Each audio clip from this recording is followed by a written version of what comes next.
তো সালমানের মেধা এত ভালো ছিল যে সালমানকে আমি যদি কিছু বলতাম সালমান আরও কিছু অ্যাড করে আরও সুন্দর করে করতো। ও নিজে চাচ্ছিল যে ও একটু ব্যতিক্রম করুক, ও দেখুক যে ওর জন্য চলছে না নায়িকার জন্য চলছে।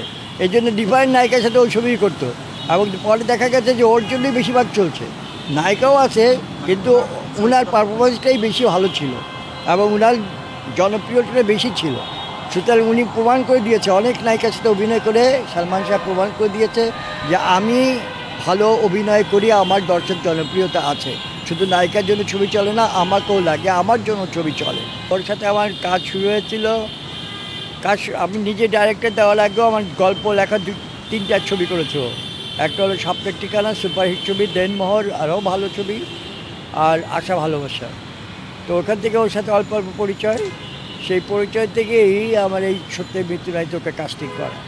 আর যেহেতু চরিত্রটা ওর জন্য খুব ফিটেস ছিল সেই জন্য আমরা ওকে নিয়েছি।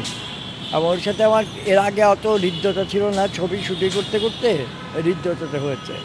এবং শুটিংয়ের মাঝখানে ওরা আমার কাজ ভালো লেগেছে, ও আরেকটা ছবি করতে বলেছিল বুকের ভিতর আগুন, সেটাও করেছিলাম কিন্তু সেটা শেষ করতে পারি। কাজের অভিজ্ঞতা মানে ওকে একটা জিনিস বুঝালে ও বুঝতে পারতো ভালো, ওর মানে মেধা কোনো ভালো ছিল।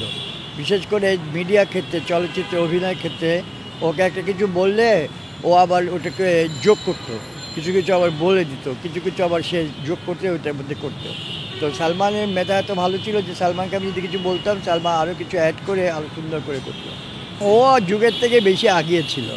এখনকার স্টাইলে আজ 27 বছর পরে 28 বছর পরে ওর স্টাইল এখন চলছে, এখন ফলো করছে। এই যে মাথায় ঝুঁটি বাঁধা, চুলে এখানে রুমাল বাঁধা, তারপর ঘুরানো করে ক্যাপ পরা, এইসবগুলো এখনও চলছে। আবারও মানে মানুষ ফলো করে যাচ্ছে। তার মানে ও 27 বছর আগে যে স্টাইলটা করতো সেই স্টাইলটা এখনও পর্যন্ত পপুলার হয়ে আছে। আর ওর স্টাইলগুলো ওর নিজস্ব তৈরি করা, কেউ তাকে বলে দিতে হতো না। সে নিজে নিজে তৈরি করতো, নিজে নিজে করতো, নিজে নিজে ওটাকে সৌন্দর্য ফুটিয়ে তুলতো। আর ক্যারেক্টারের সাথে মিলিয়ে ড্রেস পরতো, সে যে কাপড় পরতো সেই ড্রেস পরতো সব ক্যারেক্টারের সাথে মিলিয়ে। 28 বছর হয়ে গেল, 29 বছর। হ্যাঁ হ্যাঁ, আমাদের শাকিব খান তো অনেক শূন্যতা পূরণ করেছে, আরও অনেকে করেছে, অভিনয় করেছে। আমাদের রিয়াজ করতো, দোষ ছিল, তারপরে আরও অনেক ছিল, ওমর সানি ছিল, এরা করতো, কিন্তু ওর মতো ওরকম ভালো ক্যারেক্টার পাইনি। মাত্র 30% টাকায় জমির মালিক হয়ে নতুন বাংলাদেশের গড়ে তোলার স্বপ্ন দেখা বাংলা বসতি। ওর মতো ওইরকম সুন্দর ফুটিয়ে তোলার মতো ইয়ং জেনারেশনের তারুণ্যের নির্ভর ভালোবাসার ক্যারেক্টার, রোমান্টিক ক্যারেক্টারগুলো ওদের কাছে অত সুন্দর ছিল না। তো আস্তে আস্তে হবে, এখনও তো শাকিব খান ভালো করছে, ওর শূন্যতা অনেকটা পূরণ হয়েছে। তবে ওয়ান ম্যান শো হয়ে গেছে এখন, আগে 4-5টা হিরো ছিল, এখন একটা হিরো। তো এইভাবে আস্তে আস্তে সিনেমাও কমে যাচ্ছে, কারণ একজন কতগুলি সিনেমা চালাবে আর কতগুলো শিডিউল দেবে। সুতরাং বাংলাদেশের এখন অনেকগুলো হিরো দরকার, অনেকগুলো সালমান শাহের শূন্যতা পূরণের মতো সালমান শাহ, শাকিব খান, এরকম লোক আসা দরকার। এরকম হিরো এলে আমাদের দেশের ছবিও বাড়বে, হলও বাড়বে, ব্যবসাও বাড়বে, লোকজন হলের মধ্যে চলে আসবে। আমি বলতে চাই আল্লাহ যেন ওর সব গুনাহ মাফ করে ওকে বেহেশতের সর্বশ্রেষ্ঠ স্থান জান্নাতুল ফেরদৌস নসিব করুক। আর ওর আদর্শটা, ওর যে অভিনয় স্টাইলটা যেন নতুন প্রজন্মে যারা সিনেমায় অভিনয় করতে আসছে তারা ফলো করুক।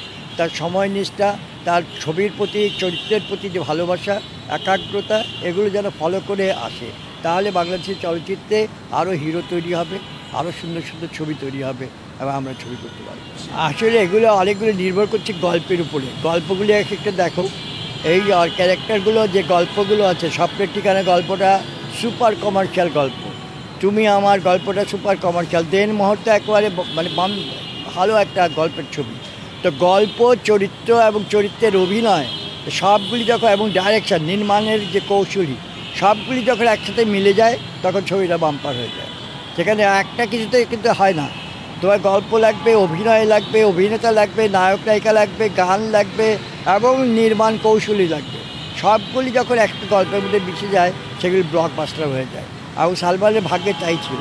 সালমান যতগুলি কাজ করেছে, ভালো গল্পে কাজ করেছে, নিজের চুজি ছিল এবং নিজে ভালো পারফর্ম করেছে, যেহেতু ক্যারেক্টারটা ভালো ছিল, সুযোগ ছিল, সেই জন্যেই ওর সব ছবিগুলি ব্লকবাস্টার হিট হয়েছে।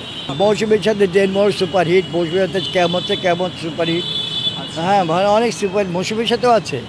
এখন তোমাকে বলি এই ব্যাপারে আমি কোনো নো কমেন্ট, কারণ আমি যেহেতু জানি না, সেহেতু আন্দাজে একটা কমেন্ট করে এটাকে আরও ধোঁয়াশা করতে চাই না। তবে আমরা সরকারের উপরে নির্ভরশীল, সরকার যেটা বলবে সেটাই মেনে নেব, কারণ আমরা নিজেরা এটাকে খুঁটিয়ে দেখতে পারবো না, ওই সামর্থ্যও নাই, ওই মেধাও আমাদের নাই যে কীভাবে কী করব। সুতরাং ওর মৃত্যুটা, আমার যে রহস্যটা, এটা ভেদ করতে একমাত্র সরকার পারে, সরকারি প্রতিষ্ঠান পারে, আমরা পারবো না। আমরা একটা অপমৃত্যু হিসেবে দেখছি, এটা সুইসাইডও হতে পারে, নাও হতে পারে। সুতরাং আমরা এটা অপমৃত্যু দেখছি, এবং অপমৃত্যুটার জন্যে আমরা পরম করুণাময়ের কাছে যেছি যে এই অপমৃত্যুর যে করলো সেটা থেকে যেন ওনাকে মাফ করে দেয়, ওনাকে যেন ভালো লাগে।